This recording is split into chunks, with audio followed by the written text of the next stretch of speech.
to the brand new season of the Property Show, India's most watched program on real estate. Starting today, we are going local.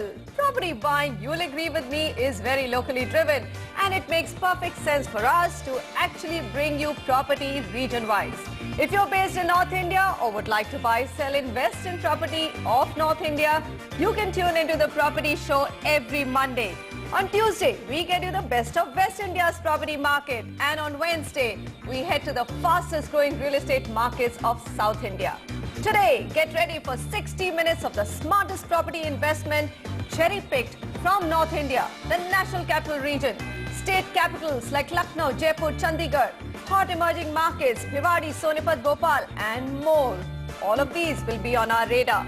Sameer Jasuja, CEO and founder of Prop Equity, joins me in answering your questions. So let's get started. First up, get the best buys in luxury on the Dwarka Expressway. That's Gurgaon we are talking about, and a complete lowdown on why this is the market to keep a close watch on. Buyers' interest is back in Faridabad, and we get you top picks in budget homes in Greater Faridabad. Then we head to Noida, another affordable, well-lived NCR market, and cull out the best buys in just 65 lakh rupees. Destination after that is Greater Noida, and the budget very similar. Also on the North Special Edition of the Property Show, Mohali, the hotspot of Punjab market, and absolute steal deals at just 25 lakh rupees in Jaipur. Finally, a look at the regulator bill. Much needed, still stuck. What's the status? Is it moving, or does it remain a noisy promise from the government? We'll get down to business of helping you find the best property to buy in your budget right after this quick wrap of today's top property news. The government has made a smart move by deciding to appoint CEOs to drive the concept and execution of smart cities. Government officers, senior corporate executives, and even independent experts can be hired for this job. The guidelines released by the government say that each smart city will have a special purpose vehicle, like that for metro rail projects. These will be headed by a full-time CEO for a fixed term of 3 years. Maharashtra plans to spend about $16 billion over the next 5 to 6 years to revive and build state infrastructure. Speaking at an event, Chief Minister Devendra Fadnavis announced that this amount would be spent on the revamp of key infrastructure projects, reviving long dormant projects including a Mumbai airport, a port, and a key coastal road. The Delhi government and the Union Urban Development Ministry have decided to make January 1, 2015 the new cut-off date as eligibility for regularization of unauthorized colonies. Earlier, the centre had notified June 1, 2014 for the process. Fresh surveys will be carried out to capture the natural boundaries and establish density of colonies based on satellite imagery. Gurgaon has set the precedent by establishing the first arbitration council on public-private partnership to resolve issues between builders and homeowners, with over 100 builders appointed as an ombudsman for swift resolution of disputes. The Deputy Commissioner of Gurgaon presided over the first meeting of the council, attended by administrators and representatives of real estate companies including DLF, Unitech, Supertech, Ashiana, Rahejas, Ansals, etc., along with the RWA heads. Gorsons has unveiled one of NCR's most luxurious projects, named Mulberry Mansions.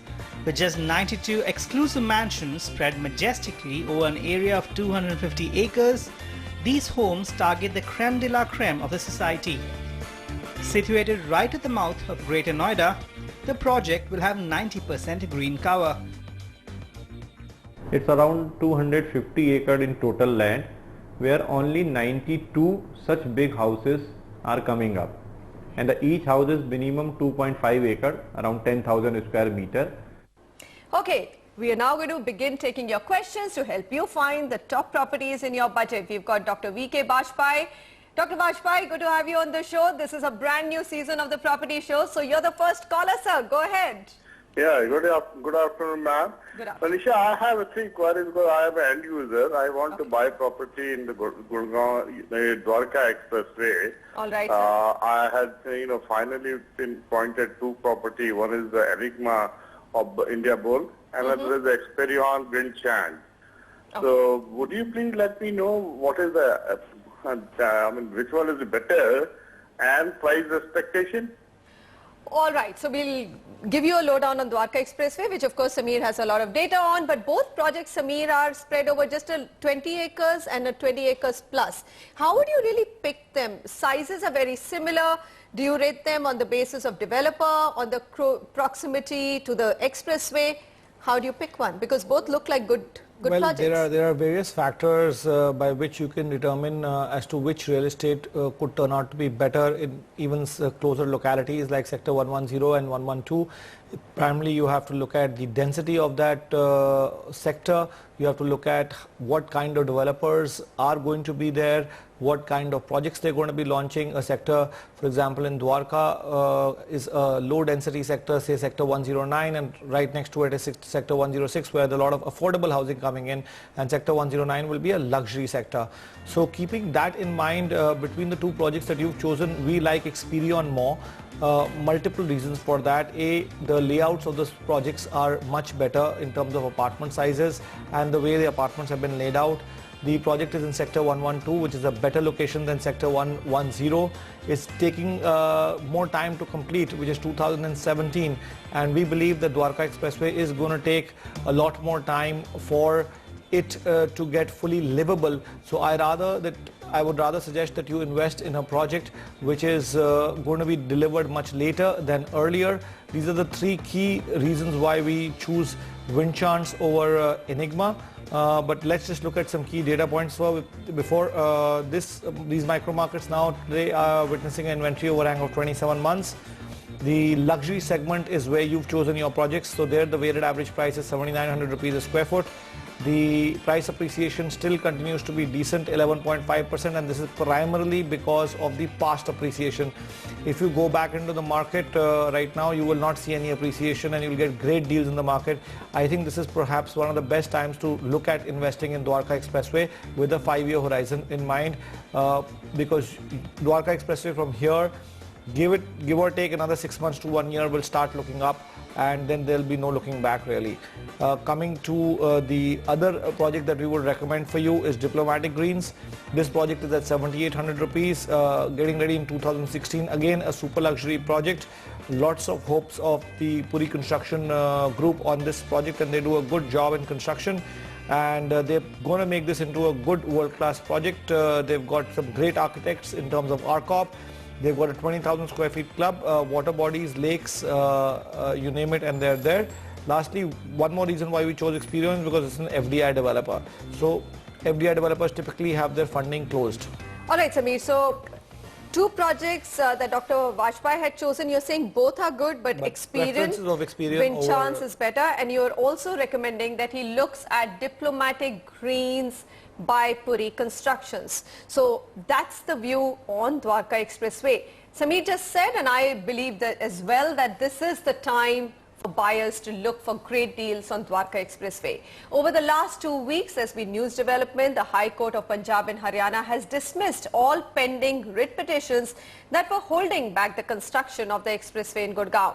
With this, now all 18 kilometers of the 150-meter wide speedway are legally a contiguous stretch, and the road will be ready within a year. This comes as a huge relief to almost 90 real estate projects that are developing along its route.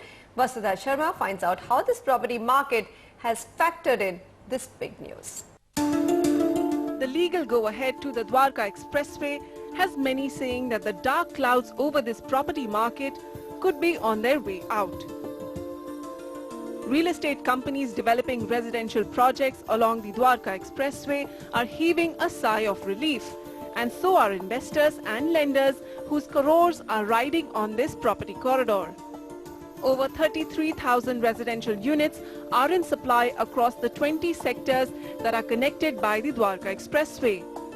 Developers say now that this alternate link between Delhi and Gurgaon has been given the all clear, the property market here is back in the game. Dwarka Expressway, the prices have always been in the medium bracket. They range from about 4,500 going up to about 7,500 per square foot. And we feel that the prices should go up by about 10-15%. as the work on Dwarka Expressway progresses. So yes, the decision is very welcome, but execution is equally important. So what should be the home buyer's strategy for Dwarka Expressway? The industry says it's a buyer's market and there is no time like now to get a deep discount. In fact, we've also seen a situation where a lot of cancellations have happened from investors because they are unable to find an exit. And so in this scenario, you still have that window with you. And I would recommend that one should very keenly focus on the secondary market for purchases where there's still a little bit of stress on the investors. Housing prices along the Dwarka Expressway haven't posted any significant growth in recent times. For investors, the idea is to wait and watch the progress of infrastructure to reap in some returns on their investments. Ultimately, there is inventory available, and developers need to start to get that inventory moving from their books. So I think this is a good opportunity for investors to get some investments in at attractive pricing. Like Sector 109, 110A, 111, 112, which is close to Delhi and the airport and the new diplomatic enclave, should do better just because it's closer to the airport as well as it's proximate to Delhi. With the expressway project back on track, the next priority for authorities is to connect all these 20 sectors to basic services. All this land abutting the Gurgaon side of the Dwarka Expressway has been earmarked for a 135-meter wide multi-utility corridor which will run up till the industrial model township of Manesar. All basic services like water, power and sewerage will be laid on this multi-utility corridor which will serve sectors 81 to 99. Also critical to improve the livability along the Dwarka Expressway are schools, hospitals and retail spots. End users must know that such big-ticket infrastructure will take at least 3 to 4 years. With camera person AJ Joseph, Vasudha Sharma, NDTV. All right, we'll keep getting you updates of that market. Dwarka Expressway now looking quite mouth-watering in terms of investment. Swarnava has written in to us and she says, Hi property show. I'm looking for a 2 BHK flat in Faridabad within 40 to 50 lakhs for living purpose. I have seen RPS Savannah in Sector 88. I would like to check with you whether it's worth investing or not. Very, very attractive price is all I can say. So again, Faridabad is a market that we spoke about a lot. There was some interest which kind of disappeared. And now again, once again, we've started getting questions on Faridabad, Sameer. See, look, some amount of buying will keep on happening in real estate across India. But one factor that is weighing on the Indian real estate markets is really when they will really turn around. So we keep on telling the viewers and the investor market that it's going to take between 6 to 12 months for any activity to start, for the economy of real estate really to start picking up from here. So Faridabad, again with the metro connectivity coming through, is a very hot destination for the future. But everything that has to be bought now has to be kept with a 5-year horizon in mind. Savannah as a project is a 100-acre township, big plus. Savannah is spread across 49 acres right now. It's consists of RPS City, is a part of the RPS City, which is in the first phase, 14 towers already ready and delivered. Amenities in RPS City Club span 2 acres, which is large enough, and it's maintained by JLL. So a lot of positive aspects for Savannah, which makes us give us a go-ahead right away. It's also available in the resale market. The primary market is all sold out, and you can get any unit between 3,600 to 4,000 rupees a square foot. Looking at the Faridabad, Greater Faridabad market, inventory overhang is safe at 16 months, although there are 20,000 odd units coming up. Their price appreciation has been 13% over the last 2.5 years, and there are 2 more projects that you can consider. One is SRS Residency at 3,500. This project is also part of a 46-acre self-sufficient integrated township. This project is individually spread over 17 acres, and the project is right next to the proposed SRS University and the SRS commercial complex. Locally acclaimed group with good market reputation. Lastly, we have Sai Park 1 by Shiv Sai Infrastructure. This is spread across 3 acres. It's a small project, but the good news is also available in the resale market. So project is all sold out. Project construction is in finishing stages, so no execution risk. And the amenities here also include a clubhouse, a gym, and rainwater harvesting in addition to the children's play area. All right. And just for all our viewers, when we show the weighted average price, is pretty much related to the market segment. So this is the mid-market segment that we were talking about. When we were talking about Dwarka Expressway, it was a luxury segment, and that's the reason why there was such a difference. I think that is something that we need to add to the data that we flash on the screen, which is the segment we're talking about. As the segment changes, the weighted average price will change. So that's what you have to keep in mind. 2 projects for Greater Faridabad other than the one that you shortlisted, and we've given you a go-ahead on that. Okay, on the other side, our correspondent gets you the latest moves on the regulator bill from the policy corridor. We are trawling the developments closely to find out whether the bill is just a noisy promise or is there good intention to deliver on it from the government. We will also put the spotlight on several other micro markets of North India. Greater Noida are coming up next in very pocket-friendly budgets, so don't go anywhere.